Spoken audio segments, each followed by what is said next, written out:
পটুয়াখালীর দশমিনা উপজেলার আদমপুর গ্রামের রাসেল বাবা দৃষ্টি প্রতিবন্ধী হওয়ায় রাসেল ছোটকাল থেকেই কৃষিকাজ করে সংসারের হাল ধরেন। এক পর্যায়ে বন্ধুর মোবাইলে কেঁচো সারের ভিডিও দেখে কৃষিতেই ঘুরে দাঁড়াবার স্বপ্ন দেখেন তিনি। 2020 সালের 10,000 টাকা দিয়ে বোনকে নিয়ে শুরু করেন গোবর থেকে কেঁচো সারের উৎপাদন, আর এতেই ঘুরে যায় ভাগ্যের চাকা। পটুয়াখালী থেকে মোহাম্মদ জহিরুল ইসলামের পাঠানো তথ্যচিত্রে ডেস্ক রিপোর্ট। হতদরিদ্র পরিবারের ছেলে রাসেল ভাগ্যের চাকা ঘোরাতে শুরু করেন কেঁচো সার উৎপাদন। বন্ধুর মোবাইলে ইউটিউবে ভিডিও দেখে অনুপ্রাণিত হন কেঁচো সার চাষ করতে। সময়ের ব্যবধানে পেয়ে যান সাফল্য। অন্ধ বাবার পরিবারে একসময় 3 বেলা খাবার জোটানো ছিল কষ্টসাধ্য। এখন কেঁচো সারের কল্যাণে তারা আর্থিকভাবে সচ্ছল। যেহেতু সংসার আমি হতদরিদ্রের একটি সন্তান, আমি আমার পুঁজি নাই বললেই চলে। আমি মনে করছি যে আমার কিছু একটা করতে হবে।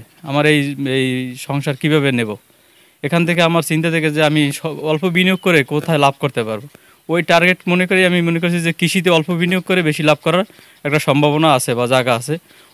ওই চিন্তা থেকে আমি এই কৃষিতে আমি কৃষিতে ঢুকছি 2013 সাল থেকে। আমি একেবারেই কৃষির সাথে সম্পৃক্ত। আমি কৃষি নিয়ে চিন্তা করছি যে কৃষিতে কী করা যায়। তখন কৃষিতে আসার পরে ম্যাক্সিমাম সময় একটা বাধা ফেজ হইতো কি, যে আমরা রাসায়নিক সার ইউজ করতাম। তো রাসায়নিক সারে দেখা যাচ্ছে যে অল্প সময়ের মধ্যে গাছটা নষ্ট হয়ে যায় এবং এর কাঙ্ক্ষিত ফল, যেই ফল আমি আশা করি ওই ফল আমি পাই না, এবং মাটির দিন দিন যে উর্বরতা ক্ষমতা নষ্ট হয়ে যাচ্ছে। তখন আমি একবার সয়েল টেস্টে গেলাম, যে বললে যে মাটিতে জৈব সারের পরিমাণ নাই বলেই চলে। তো জৈব সার কীভাবে তৈরি করবো, এই চিন্তা থেকেই আমি বিভিন্ন চ্যানেলে ইউটিউবের মাধ্যমে দেখি কেঁচো ভার্মি কম্পোস্ট একটা সার আছে, এটা খুব উৎকৃষ্ট মানের সার, এটা খুব ভালো মানের সার। ওই থেকে চিন্তা যে না, আমি এটা কিছু করতে হবে।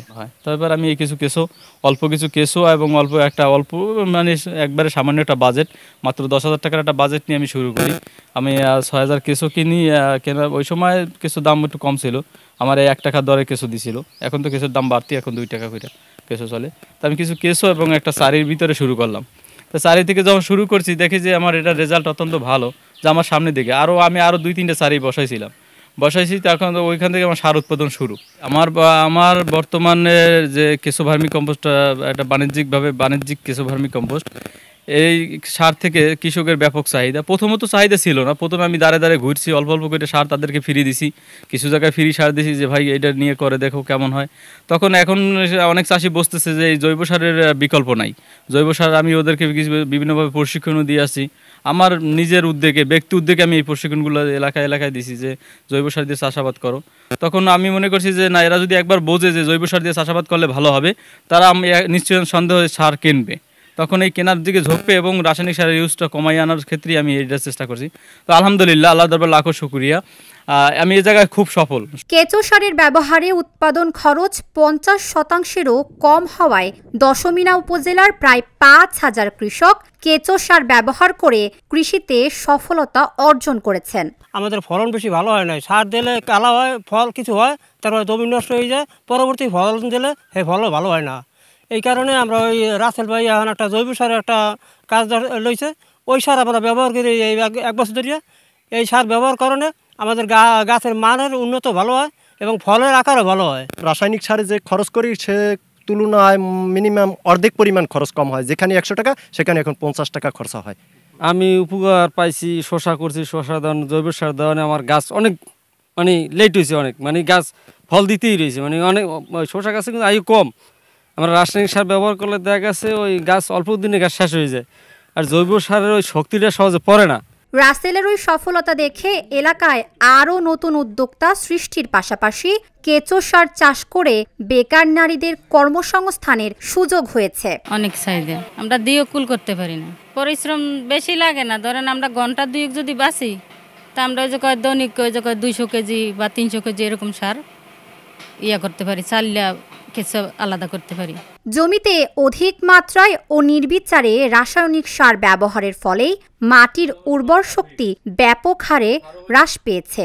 কেঁচো সার কৃষকদের জন্য ব্যাপক সহায়ক হবে বলে মনে করেন উপজেলা কৃষি কর্মকর্তা। রাসায়নিক সার জমির উর্বরতা নষ্ট করে দেয় এবং ভার্মি কম্পোস্ট কেঁচো সারগুলা জমির উর্বরতা বৃদ্ধি করে, সাথে সাথে কৃষকরা বেশি দামে এখন বাজারে বিক্রি করতে পারতেছে। অনেক কৃষকই আমাদের কাছে আসে ভার্মি কম্পোস্ট চাষাবাদ সম্পর্কে, তাদেরকে আমরা বিভিন্ন প্রশিক্ষণের মাধ্যমে তাদেরকে উদ্বুদ্ধ করে থাকি এবং তাদেরকে এই বিষয়ে সচেতন করে থাকি। বিশেষজ্ঞরা বলছেন কেঁচো জিব্রাইলিক অ্যাসিড নামে এক ধরনের পদার্থ নিঃসরণ করে। গোবর ও পচনশীল উপাদানের সঙ্গে ওই অ্যাসিড মিশে গেলে ইউরিয়া, পটাশ সহ বিভিন্ন রাসায়নিক সারের সব গুণাগুণ একসঙ্গে পাওয়া যায়।